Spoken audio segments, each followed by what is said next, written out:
Hello મિત્રો, આજે હું તમને શીખવાડું છું કે મિરેકલ અકાઉન્ટિંગ ની અંદર આપણે જો એક જ રાજ્યમાંથી ખરીદી અને વેચાણ કરતા હોય તો એની એન્ટ્રી કઈ રીતના કરશું. માનો કે આપણે લોકોએ મહાદેવ ઇન્ફોટેક છે કે જે ગુજરાતમાં છે એની પાસેથી ખરીદી કરીએ છીએ અને આપણે લોકો છીએ નારાયણ ઇન્ફોટેક વાળા. આપણે લોકો છીએ નારાયણ ઇન્ફોટેક, એટલે મારી કંપનીનું નામ છે નારાયણ ઇન્ફોટેક. હું જુનાગઢ ગુજરાતમાં છું અને મેં ખરીદી કરી છે કોની પાસેથી? મહાદેવ ઇન્ફોટેક પાસેથી.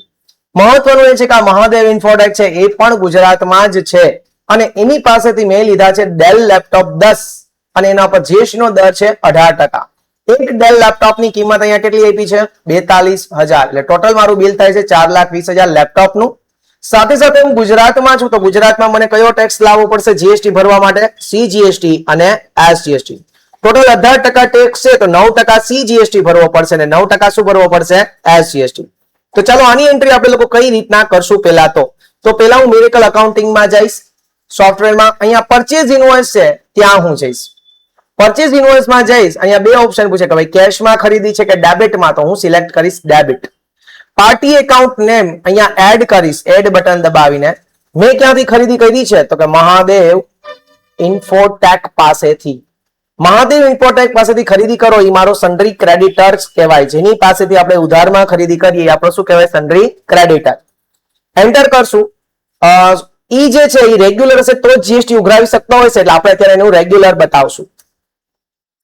સપોઝ કરો કે મહાદેવ ઇન્ફોટેક છે એ અહેમદાબાદમાં છે. અહેમદાબાદ એટલે કે ગુજરાત. હવે એનો જો તમારે પાન નંબર એન્ટર કરવો હોય તો તમે ફિક્ટિશિયસ પાન નંબર પણ એડ કરી શકો છો. Sorry, GST number.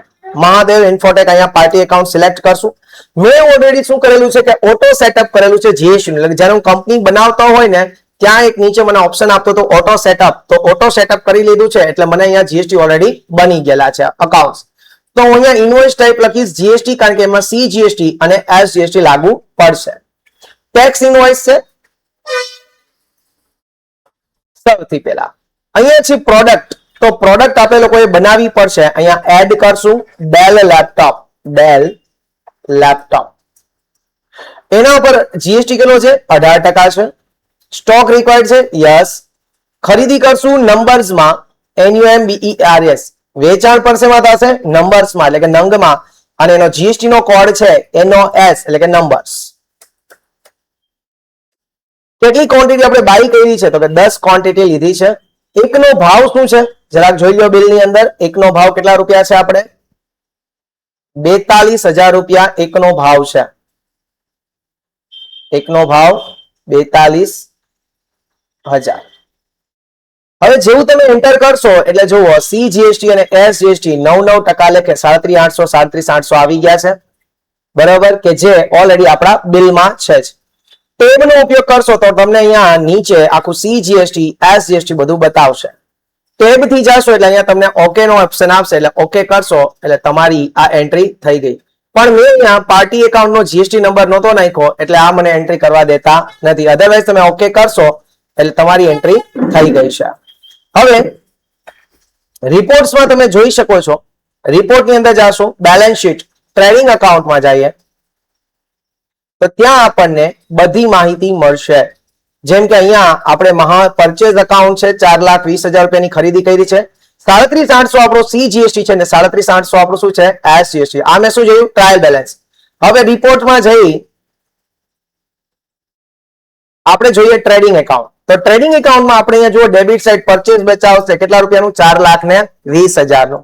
સીજીએસટી ને એસજીએસટી આપણે ભરેલો છે સરકારને, તો એ જોવો હોય સરકારને આપણે ભર્યો છે એટલે આપણું લેણું કહેવાશે સરકાર પાસેથી. એટલે એ આપણે બેલેન્સ શીટમાં જાશું ને તો આપણને અસેટ સાઇડ દેખાડશે ડ્યુટીઝ એન્ડ ટેક્સીસમાં 37,800 37,800. કારણ કે આ ટેક્સ આપણે કોને ભર્યો છે? સરકારને ભર્યો છે. અને આને આપણે લોકો ઇનપુટ ટેક્સ કહેવામાં આવે છે. કયો ટેક્સ? Input tax. એટલે ખરીદી વખતે જે ટેક્સ ભરો છો એ ઇનપુટ છે અને વેચાણ વખતે જે ટેક્સ ઉઘરાવો છો એ આઉટપુટ છે. આઈ હોપ કે તમને આ વિડીયોની અંદર જીએસટી ની અંદર પરચેસ ટ્રાન્ઝેક્શન કેમ રેકોર્ડ કરવા એ આવ્યું હશે. નેક્સ્ટ વિડીયોમાં હું તમને શીખવાડીશ કે સેલ ટ્રાન્ઝેક્શન કઈ રીતના રેકોર્ડ કરવા અને એના પછી ઇન્ટરસ્ટેટ ટ્રાન્ઝેક્શન હશે એ કઈ રીતના રેકોર્ડ કરવા એ હું તમને શીખવાડીશ. જો તમને આ વિડીયો ગમે છે તો વિડીયોને લાઈક કરી લો, ચેનલને સબસ્ક્રાઇબ કરી લો અને કોઈ પણ જો તમને ડાઉટ હોય તો તમે અમને કોલ પણ કરી શકો છો. જય દ્વારકાધીશ.